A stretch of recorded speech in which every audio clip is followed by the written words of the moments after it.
Today we'll be reviewing a podcast called That's All Funny. This is yet another find from Adam Thoreau.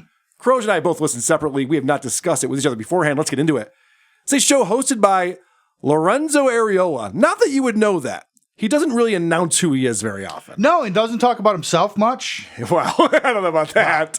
All right, let's get this guy. We covered him on a crossover episode with the Dick Show, and Dick and I were fascinated by this character, and I still have more questions than answers. Yes. When it comes to this guy, I'm going to start off with a little package I have just to give everyone a perspective on who this person is, his personality. And I honestly don't even know what it is, and I don't want to use the word incel. Because I don't know that it's involuntary. Yeah. He's celibate for sure. Yeah, right. Yeah. So I don't want to use that term, but there is something weird going on. He has weird interpersonal relationships with other people. One of the things that I pointed out when we covered this on the Dick Show crossover was that he had a big crush on his cousin. And he talks about that in an entire episode. He goes at length about them hanging out and late nights watching movies and things like that. But this will give you an idea about how he feels about women in general, but also other people having relationships. Yeah. Speaking of dorky boyfriends, I knew this one chick who was pretty hot, and I swear all the dudes she was with would always beat her. Inappropriate laughter there. I don't know why he laughed at that. This is not a guy who laughs a lot during his show. Well, sometimes, but yeah. So he thought that was kind of funny. And then he continues on about this one girl he knew who would date guys who would beat her. And it doesn't matter that he's a little gassy. He plows right through it, Crush. But he just would not get rid of the cat. He loved it too much. So one time they're on the second story of their place and they're fighting, verbally or whatever. This guy's great. Wow. Yeah, it doesn't faze him at all. He just goes. No, it has a way with the story. Yep. And so this is the exciting conclusion. So apparently this girl who's pretty hot that Lorenzo knew was dating this guy who was really into his cat, but also beat her. And this is what went down one evening. And I think in the heat of the moment, to keep herself, safe from more punches or whatever, she grabbed the cat and threw it out the window. And he fucking freaked out and ran outside. Like, oh shit, the cat just got thrown out the second story window. The shit that he finds funny are the worst parts of the story. Yeah. It's always the worst parts. Like, oh yeah, she was getting beat by these guys. Oh yeah, and then she grabbed a cat and chucked out the window. I mean, this story has so many funny parts to it. Yeah, it's like, well, I mean, I know domestic violence alone is pretty funny, but throw some animal abuse on there and man, you got a ripper of a tale. All right, can someone kick a dog or something? If that didn't happen, just make it up. Let's punch it up a little bit. If you can traumatize a child on your way out the door, you got a trifecta going. All right, Cros, I know that you pulled a bunch of clips. What did you pick up on from Lorenzo? Yeah, well, I mean, the very first thing I heard was my number one, and it kind of summed up the show for me. He's talking about daylight savings time. I hate when, I go to sleep for daylight savings time in the spring, and then, it's 2 in the morning, and then suddenly it's 3 in the morning. Like, fuck that shit. Fuck you, Benjamin Franklin, you fucking bastard. Oh. Unless it's fall, then, yeah, you're all right, homie. Keep flying your kite in the rain, you crazy-ass bastard.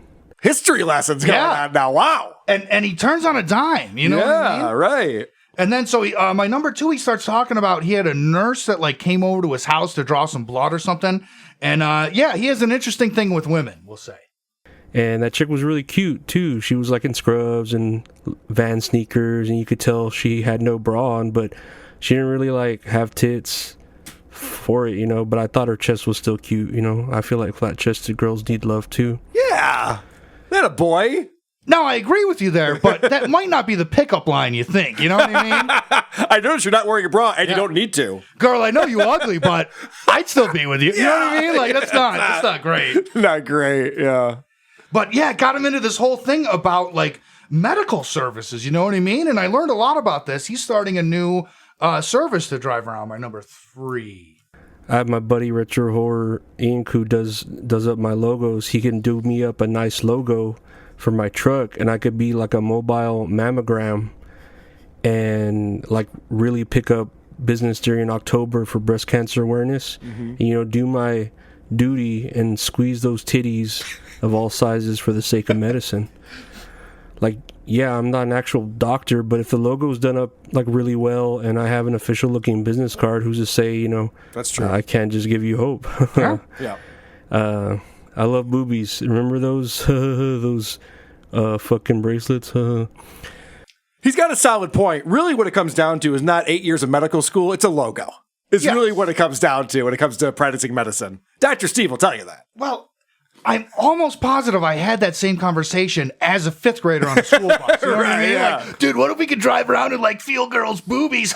Boobies. Okay, you can do mammograms. I'm a gynecologist. Yeah. All right, that's what I'm doing.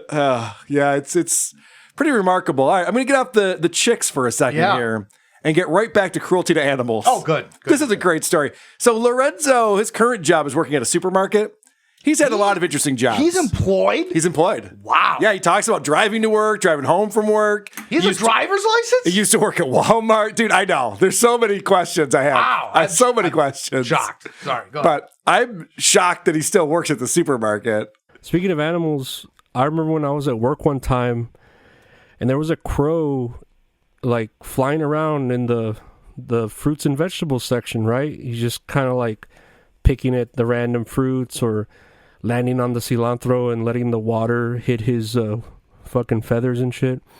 So I had grabbed a black crate from the back and folded it down and held it like a steel chair for when a wrestler holds it, you know?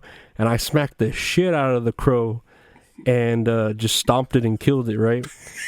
And someone came up to me and they were like, whoa, why didn't you try and, take it outside and be more, friendly to it or whatever? And I told them, dude, one, it's a bird. They're basically the rats of the sky, you know? I don't know.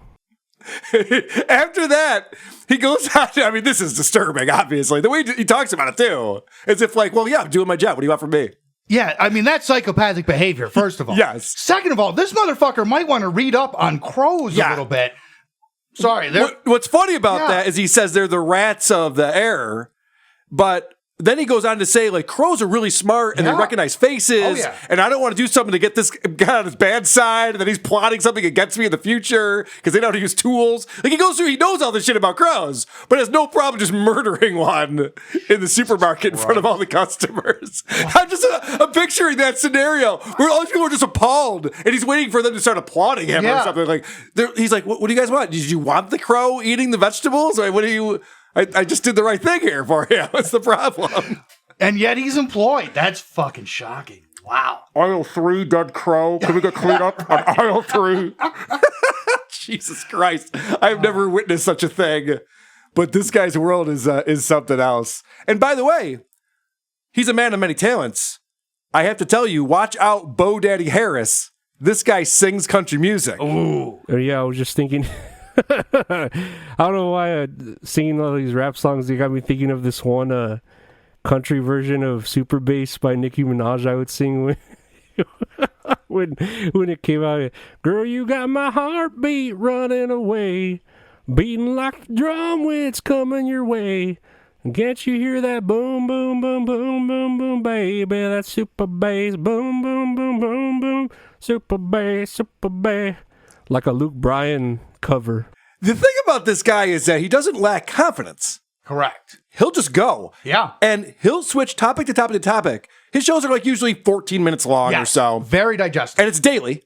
Yes. So he's putting out many shows a week, and they're 14 minutes long, and he must have notes written down, Croge, because there's no way his brain can just go from here to here to here to here.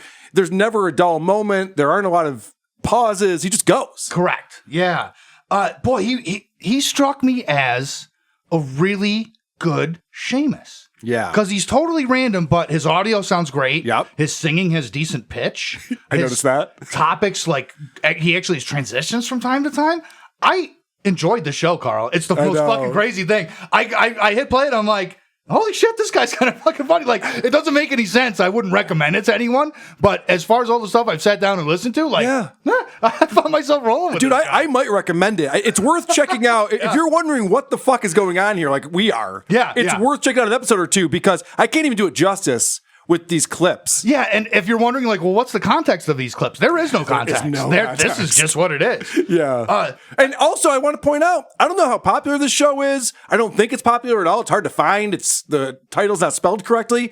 But he does have advertising running. Lots of advertising. Yeah, he's on Red Circle, and so they're putting in dynamic ads, so he's doing something. More than Patty Seacos with his Anchor.fm read. Yeah. Can we play one of those, please? My number 6, he starts talking about children's television programming, then he goes on a weird turn, and then plays an advertisement, and just fucking buckle up. I didn't realize Blue was a girl, you know? Did you know Blue, like from Blue's Clues, the dog was a girl? I'm like, but the dog's blue. That's a boy's color. She needed the money. God, my childhood brain is confused, you know? And then she had a friend named Magenta. So were they like lesbians or something? Because I know my 2 girl dogs hump like boys every now and then. I'm like, you know, I guess that could be, you know? You summoned me, I came. If you were about to have your last McRib ever, you'd want some warning. So this is your notice to enjoy And it's a the sauciest McDonald's ad. Yeah. A fucking McDonald's is sponsoring lesbian Blues Clues? It's a dynamic ad insert. They don't know that they're being put right there. Hey, you think Ronald McDonald ever bent Grimace over and fucked him in the ass? Anyway, you hear about the new Toyotas? All right. I just want to point out the most disturbing part for me in that is that he owns dogs. He has 2 dogs that he's taking care of on top of all of this. That's scary. If they behave, he beats them with a box.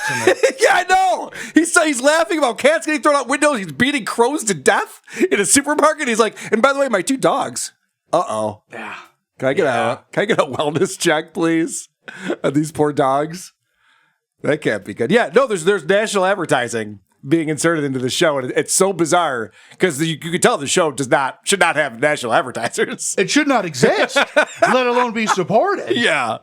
All right, so he starts going through. Now, I don't know that this guy is very intelligent, but he's going to teach us some facts about science. This is what he says anyway. Yeah. And he's going to talk about all the different types of sexualities that currently exist in the world. Heterosexual, which we all know, right? Man and a woman, whatever. Homosexual, yeah, when you're a man attracted to a man, a woman attracted to a woman. Mm-hmm. Bisexual, well, of course, whatever. Girl like girl, boy like boy, right? Or no, you like both? I forget. Bisexual, right? It's all so fucking weird now. Bisexual, it's in the name. Bi. Yeah. It's bisexual. He's confused by that. Then he goes into pansexual and all these other. I'm like, dude, if you can't get bisexual figured out, let's not go too far. But then after he goes through all of these things, has no idea what he's talking about. He lets us know that sometimes this show is educational. Anyway, that's it. I hope I didn't overburden you with all the scientific facts we went through today. Don't ever say you don't learn something here.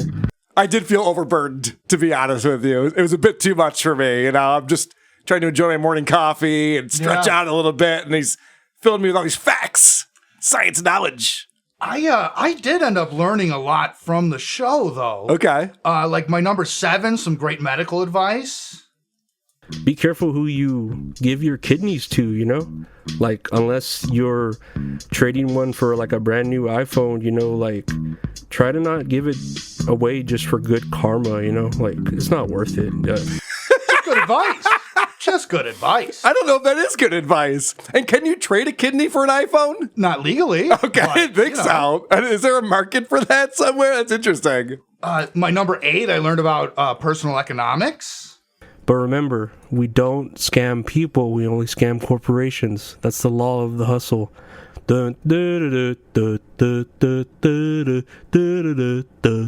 Money. Wow.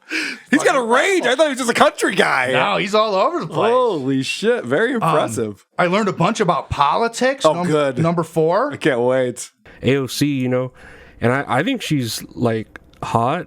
I mean, like if she had an OnlyFans, I'd subscribe, but not if it was like $40 or something. If it was like $12, I'd subscribe to it, By the way, I 100% agree with everything you just said. I would subscribe to AOC's OnlyFans if it was $12.40, but I'll find it on the web. Someone will leak something. Yeah, in 1999, I'd have to sit down and think about it. Maybe I'll subscribe for 1 month, and then By the way, of all the political talk I've heard in the last couple of months, that's my favorite. Yeah, that's my favorite take so far. Makes the most sense to me. Yeah, right. I'm digging it. I learned about how social media works. Number 5. And that one Freaknik musical cartoon that I was talking about the other day that has T-Pain in it, I'm gonna like upload that shit and just share it for the world to see its greatness. I wouldn't mind paying $5 to share that, you know? And then maybe T-Pain will like at me and I'll be best friends with him. And then I could show him my impression of Lil Wayne because he used to hang out with him a lot. And it goes like this, like, young Miller, baby. Then he could laugh really hard, you know, because it's kind of good. Yep. And then we become best friends. That'd be super cool, man. Wow. So I have to put the same label on this guy as we put on some of the other recurring characters on our show. If he's playing a character, he's doing it brilliantly. Yeah, if this is a character, it's brilliant. If he turns this off when he turns the microphone off and just as a normal guy, then this is amazing. If not, then this is amazing. Yeah. Like either way, I'm all in. This is insane. It would be funny if he hit stop and he's just like, "Oh, Cheerios, sir. That was a wonderful show today." Yeah. And when he gets done, he just starts opening up some Shakespeare. All right, let's get back to Merchant of Venice here. Yeah. Where did I leave off?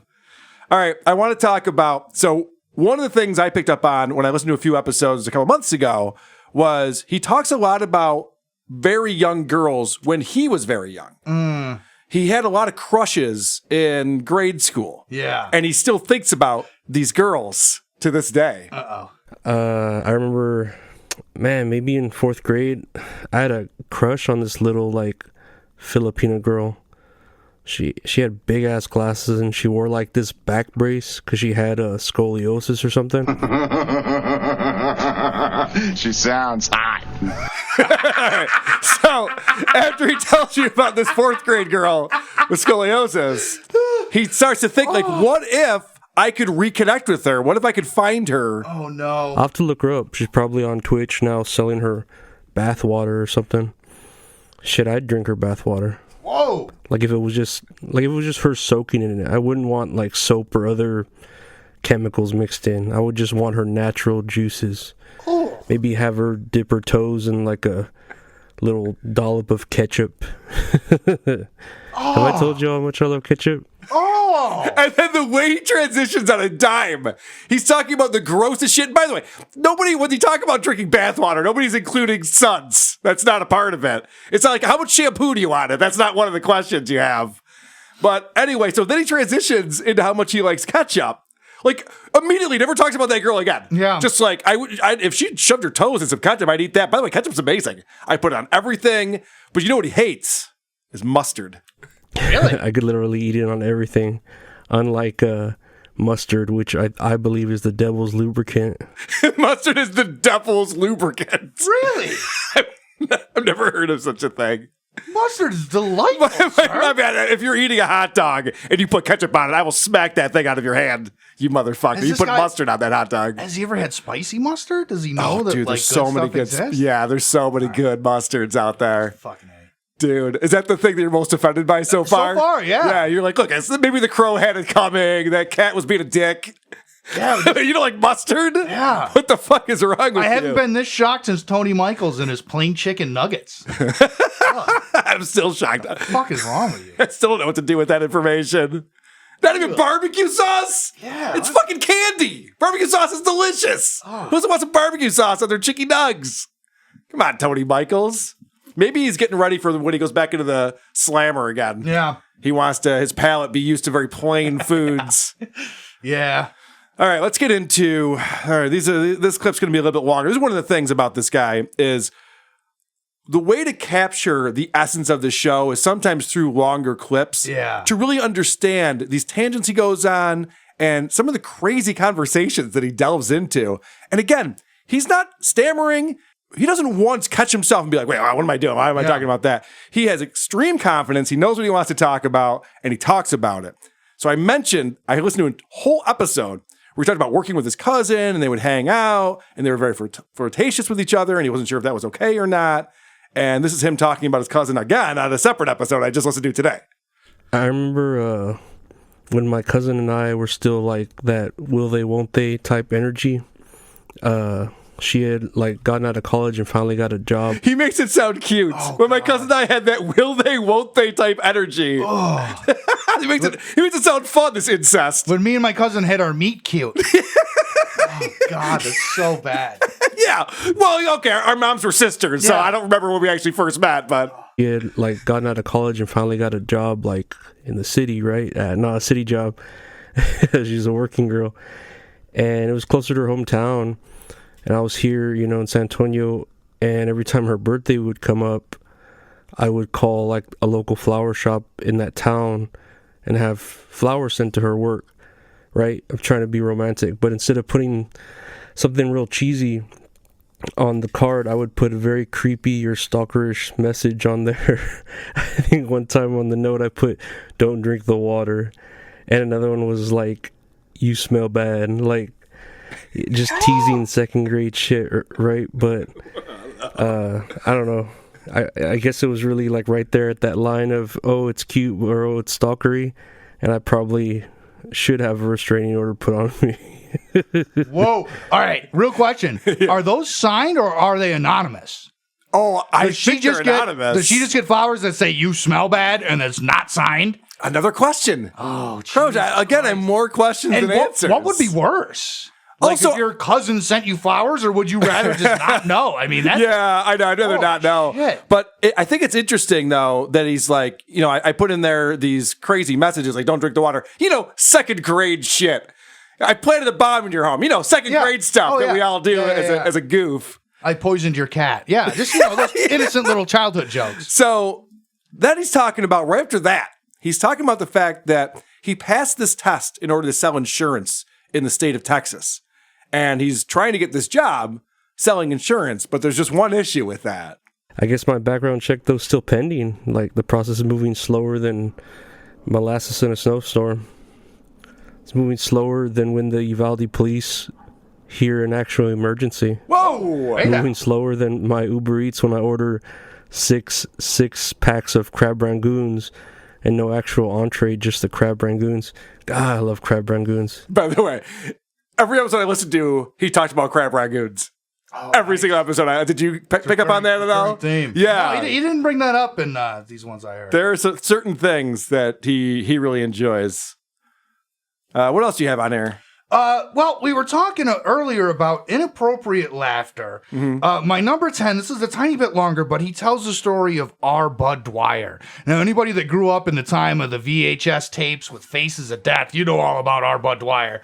But he's bringing it to a new generation. And what I like was just his laughter during this is so fucking wrong. Have you ever looked up Bud Dwyer? That Bud Dwyer's live execution, that guy was some politician, right, that was accused of doing, I don't know, money laundering or some shit, and his life was about to get ruined by the accusation. So on live TV at a press conference, he's like there with the news, and he just has a manila envelope, and he just pulls out a gun from it, and the media people are like, no, what are you doing? He's all, no, calm down. Let me do this. And then he just fucking shoots himself in the head, and the cameras just keep rolling. Like, it's like, dude, what the fuck? And what's worse is that all the shit he was accused of, he ended up being innocent for after they investigated. Cue the Curb Your Enthusiasm music, right?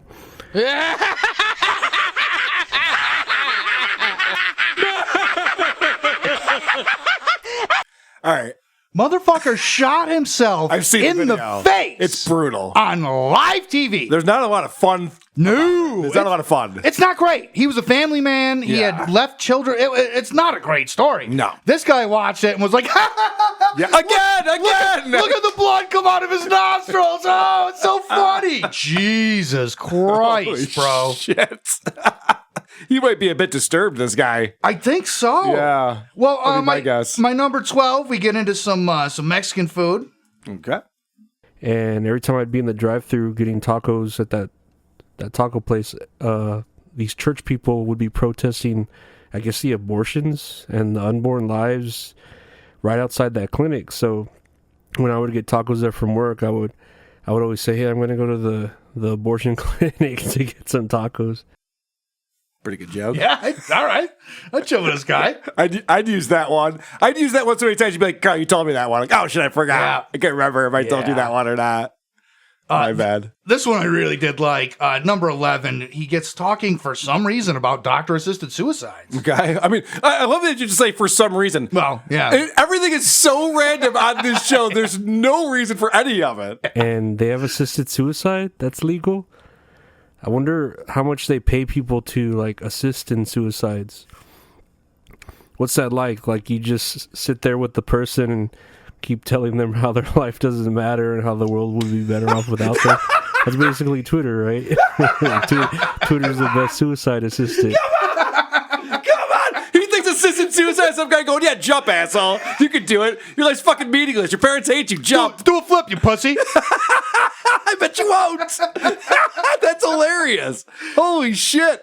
Oh my God. Zubak's going to steal that for a stand-up act. That's so fucking funny. He probably should. He probably should. That would be helpful. He thinks assisted suicide. And you want to know what she got paid for assisted suicide?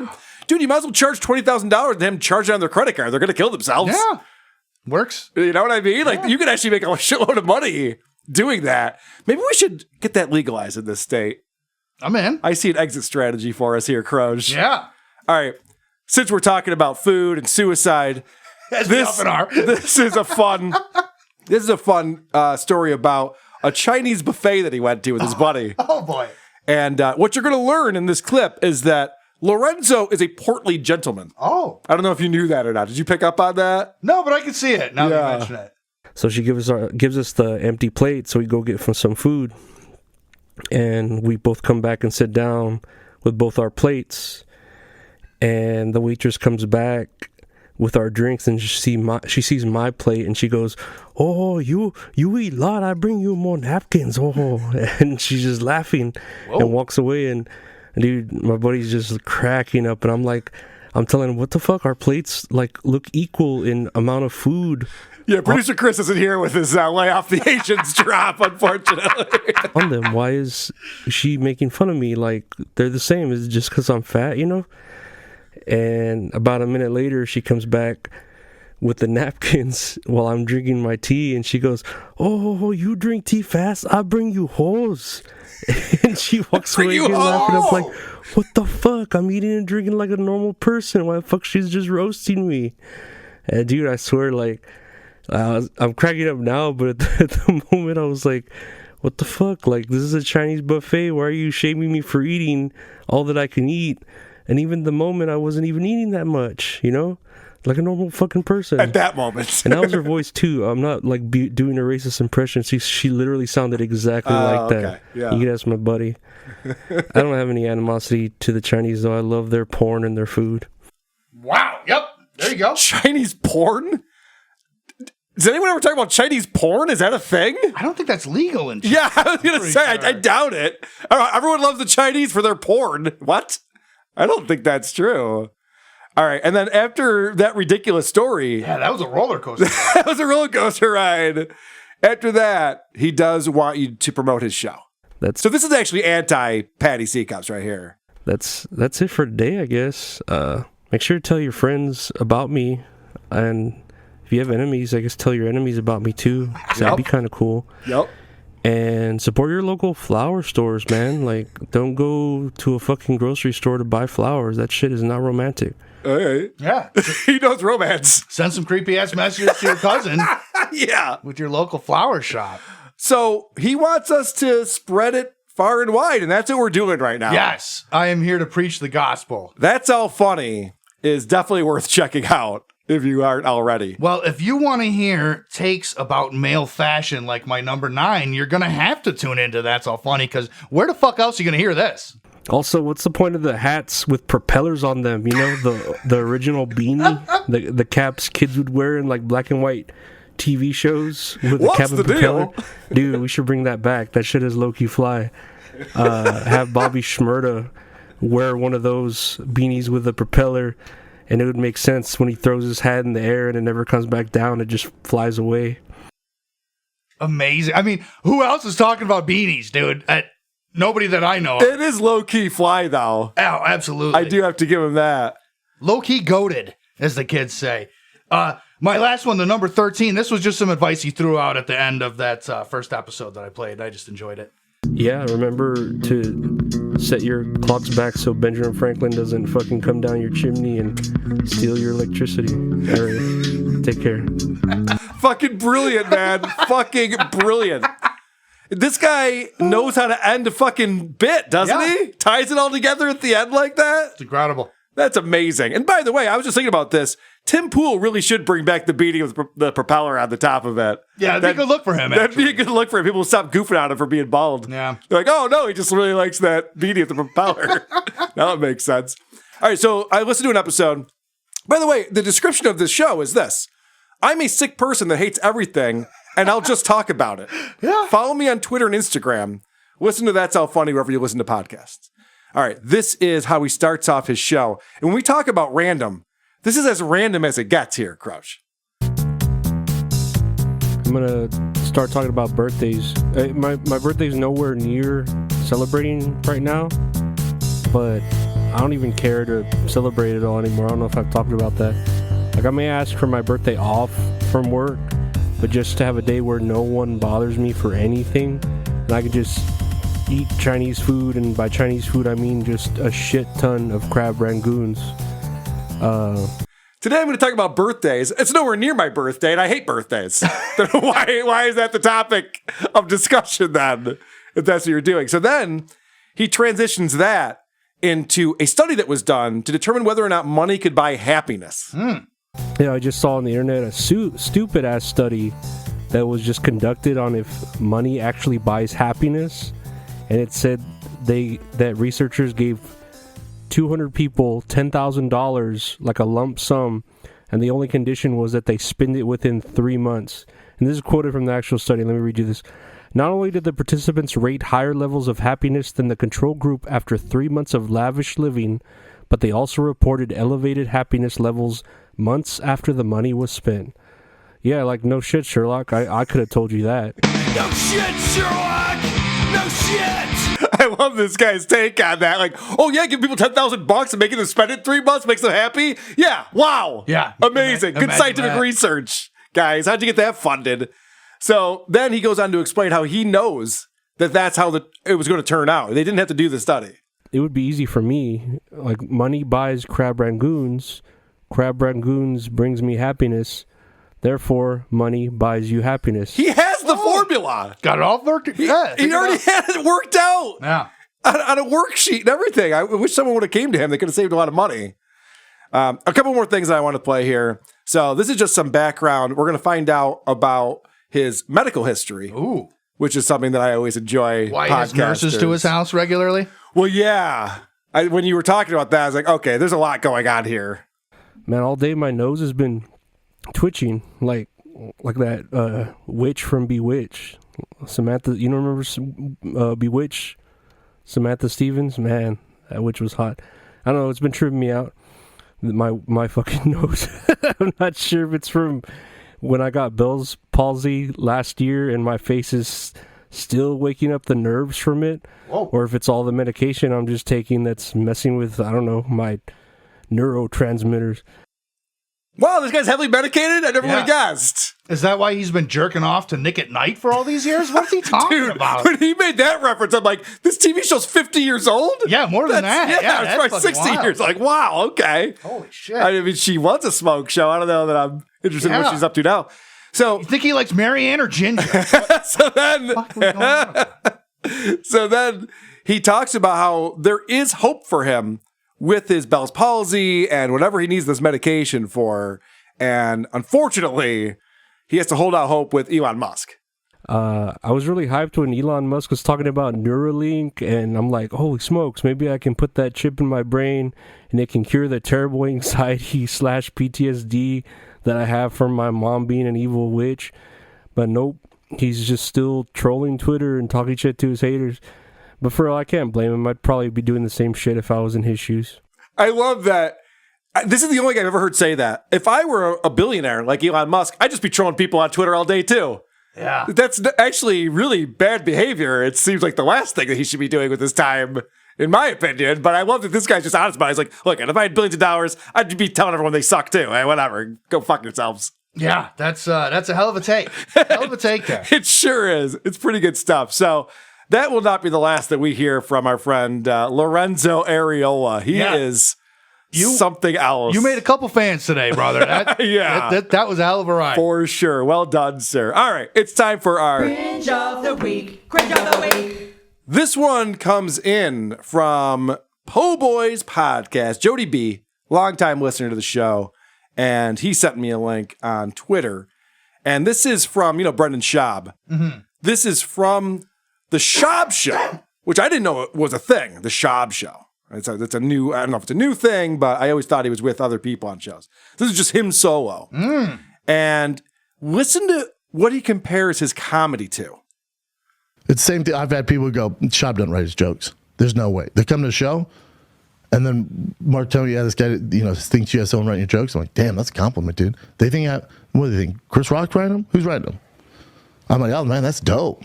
I'm never like, what? That's ridiculous. No, dude. Hell yeah, man. Fuck yeah. You think somebody else is doing that? That's dope, dude. That's great. That means it's a good show. It was so good, you think somebody else is writing it. Hell yeah, dude. This is great. This is fantastic. So if you gave this script to Patty Seacups, you'd believe that Patty Seacups was saying this. Yes. This is Brendan Schaub saying this. So with Jake, same thing. Exact same thing. Same thing with Tom Brady, right? Dude, he's whatever he is, 44. Dude, there's no way he's that good. Yeah, he's on steroids, right? We always want to cut the legs from under people because we could never comprehend that somebody could achieve these accomplishments. Oh my God, Tom Brady, dude, he's on so much shit. LeBron, dude, so much shit. Okay, just makes you feel better about yourself. He just compared his comedy to Tom Brady and LeBron James. To Tom Brady's comedy or Tom Brady's football play? I think he's talking about their athleticism. Yeah, that's a hell of a stretch. That's a hell of a stretch. You're not the Tom Brady or the LeBron James of comedy, Brendan Schaub. Now, this guy took a lot of head trauma over the years, right? Correct. Okay, because it's those are some real sentences there. Wow. Some really dumb shit. Who are these podcasts?